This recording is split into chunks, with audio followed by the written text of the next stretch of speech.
So hello everyone, welcome back to my new blog. সবাই কেমন আছেন? আশা করি সবাই ভালো আছেন।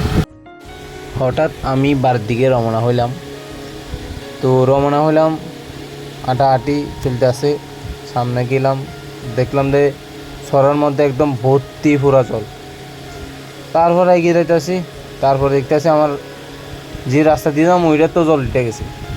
মানে আজকে 5 বছর পরে আবার সেম এই জায়গাতে ঢলে পুরা জল ভর্তি হয়ে গেছে।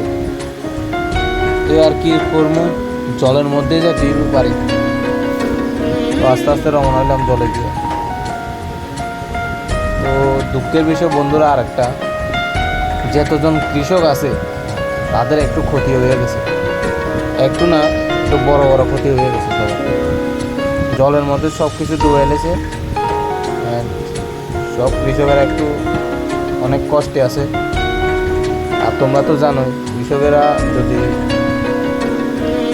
ফল যদি নষ্ট হয়ে যায়, তাহলে ওই ফল যদি না বিক্রি করতে পারে, তবে আমরা বাজার থেকে কি আইন না খাম।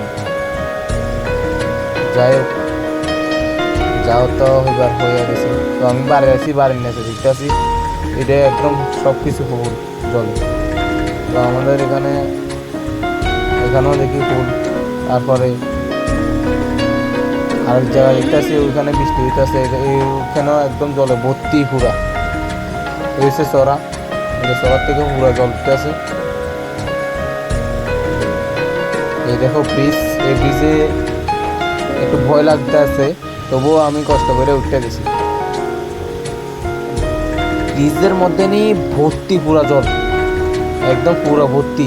তোমরা দেখতেই পাইতেছ এত ভর্তি।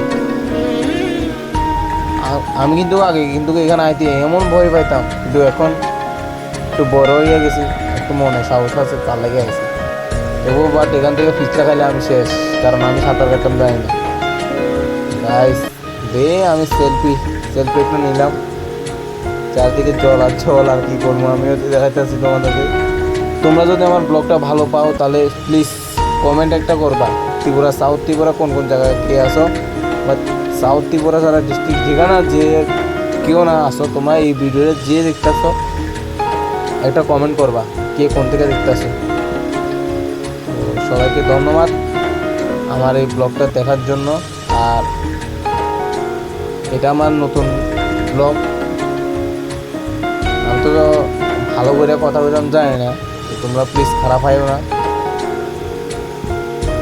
খারাপ হওয়ার বিষয় থেকে আমার কৃষকেরা যেত ফল নষ্ট হয়ে গেছে, ওটার থেকে আমার খারাপ লাগে।